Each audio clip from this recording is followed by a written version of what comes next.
नमस्कार मित्रांनो, मी सुलक्षणा म्हात्रे. माझ्या यूट्यूब चॅनलवर तुमचं सगळ्यांचं स्वागत आहे. जसं आपण चिकनची पोपटी बनवतो तसे आपण व्हेज पोपटी बनवणार आहोत. तर व्हेज पोपटीसाठी काय काय साहित्य लागणार आहे तर इथे बघा, एक वाटी वाटाणा घेतलेला आहे, एक वाटी तूर घेतलेली जी आपली ताजी असते ती सोलून घेतलेली आहे. इथे ताजा हरभरा घेतलेला आहे. इथे जो आपल्या पापडी असते त्या पापडीचं बीज म्हणजे ह्याला बोलतात वाल आणि ह्याला बोलतात पावटा. तर तो पावटा सुद्धा मी एक वाटी घेतलेली आहे. इकडे आपली सोंडली घेतलेली आहे पाव किलो. आणि ह्याला काय म्हणतात कमेंटमध्ये नक्की सांगा. तर ह्याला म्हणतात कंद, जे रताळ्यासारखंच असतं. तुमच्याकडे रताळा असेल तर रताळे टाकू शकता, मी कंद टाकलेले आहे. इथे 2 ते 3 छोटे छोटे बटाटे आपण कापून घेतलेले. त्याच्यात टाकण्यासाठी इथे आपण घेवडा घेतलेला आहे, पाव किलो घेवडा. आणि त्याचं वाटण म्हणजे सारण करण्यासाठी इथे कोथिंबीर एक मूठ घेतली आहे, 8 ते 10 हिरव्या मिरच्या घेतलेल्या आहेत, 7-8 ते लसणाच्या पाकळ्या आणि 1 चमच आपला अद्रकची पेस्ट घेतली. इथे घेतलेली आपली कस्तुरी मेथी जी मी पाण्यात ठेवली आहे, कारण का आपण जी सुकवलेली आणतो त्याच्यात माती असते. बघा, पाण्यात टाकल्यावर त्याची माती उतरलेली आहे आणि इथं पाणीचा कलर बदललेला आहे म्हणून मी पाण्यात टाकून घेतलेली आहे. आता इकडे सुरुवात करण्यापूर्वी याचं आपल्याला वाटण सगळं करायचं आहे. त्याचं वाटण करून घ्यायचं आहे आणि हे सगळं एकूण एक आपलं साहित्य त्याला फ्राय करायचं आणि मग वाटण टाकून बनवायचं. तर सुरुवात आपण चालू करूया. इथे गॅस मी ऑन केलेला आहे. मी अंदाजाने 2 ते 3 चमच तेल टाकलेलं आहे. त्यानंतर सुरुवातीला एक अर्धा चमच हिंग टाकायचं.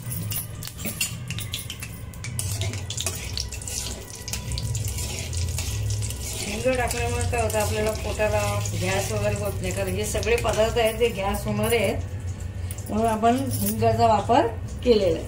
आता सुरुवातीला आपण सगळ्यात पहिला ह्याच्यामध्ये तोंडली टाकूया, कारण तोंडली शिजायला जरा वेळ लागतो.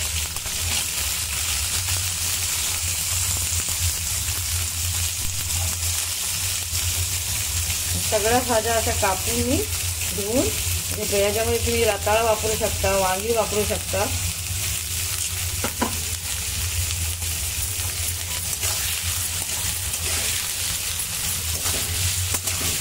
ह्याच्यामध्ये तोंडली टाकली तर एकूण एक सगळ्या भाज्या अशा एक एक ह्याच्यामध्ये मग सगळ्या टाकून घेऊ.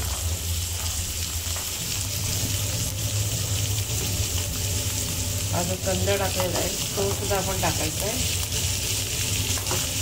जेवढ्या ज्या भाज्या आपण घेतल्या त्या सगळ्या त्याच्यामध्ये टाकू आणि ह्याला वाफेवर शिजवून घेऊ.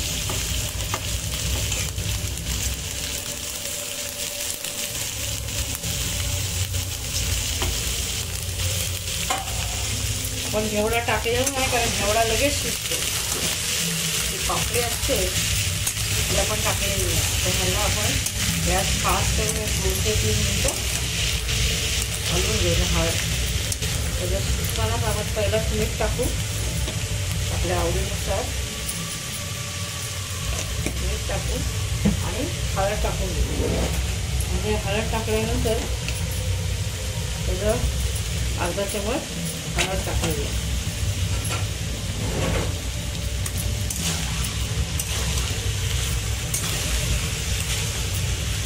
आणि अर्धा चमच आपण ह्याच्यात साखर टाकणार आहे, कारण कसं आहे थोडंसं फ्लेवर येण्यासाठी मी अर्धा चमच ही साखर टाकलेली आहे. आता संपूर्ण मिक्स करून 10 मिनिटं तरी आपण याला वाफ देऊ. तोपर्यंत सगळं वाटण आहे ते पण वाटून देऊ.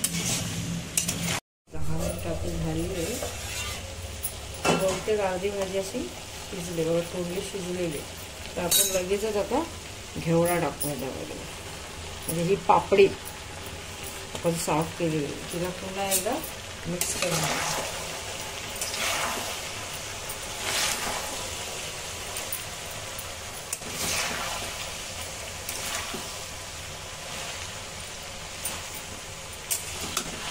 मग पापडी शिजेपर्यंत आपण एक 10 मिनिटं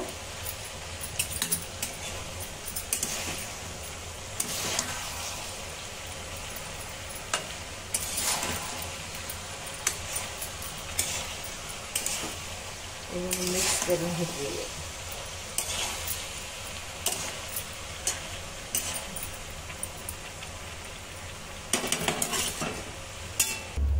आणि आपलं तर झालेत. आता इथे बघा कंदमूल मस्तपैकी शिजलाय.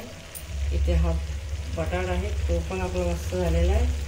इकडे हा पावटा शिजलेला आहे, बटाटाही शिजलेला आहे. तर इकडे आता जी आपण कस्तुरी मेथी आहे ती घेतलेली पूर्ण पाणी काढून टाकायचे. आणि इकडे वाटलेलं जे आपण आहे कोथिंबीर, मिरची, अद्रक आणि लसूण हे सगळं वाटण ह्याच्यात आपण टाकून पुन्हा एकदा 5 मिनिटांना स्लोमध्ये ठेवायचं म्हणजे हा मसाला ह्याला लागेल.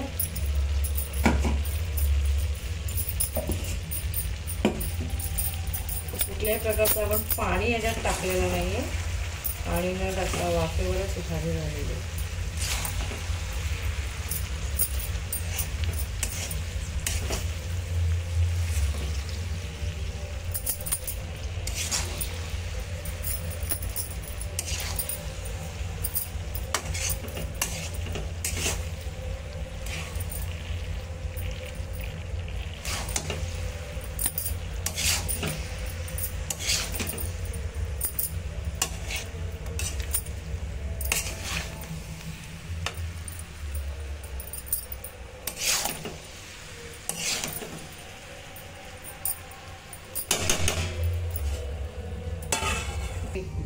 आपले पुढचे आपण मसाला टाकल्यानंतर वाटलेला हे सगळं रेडी झालंय. कशी वाटते तुम्हाला ही व्हेज पोपटी? तिला तुम्ही असंच खाऊ शकता, चपाती बरोबर खायची, चपाती बरोबर खा.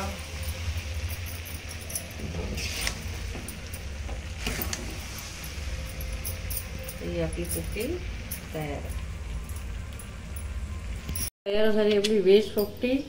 तिला तुम्ही अशीच खाऊ शकता लिंबू पिळून आणि एवढी छान आणि सुंदर लागते. बघा मी सगळे भाज्या सोलून घेतल्यात कारण काय आहे की जी आपली चिकन पोपटी बनते त्याच्यामध्ये अख्खेच सगळ्या भाज्या टाकलेल्या असतात, त्यात किडी वगैरे असतात, त्याच्यामुळे मी सगळ्या सोलून मस्तपैकी अशा व्हेज पोपटी भाजी अशी बनवलेली आहे. तर तुम्हाला कशी वाटली व्हेज पोपटीची रेसिपी मला कमेंटमध्ये नक्की सांगा. व्हिडिओला लाईक, शेअर आणि कमेंट करायला विसरू नका. पुन्हा भेटू नवीन रेसिपी बरोबर. Tata, bye bye.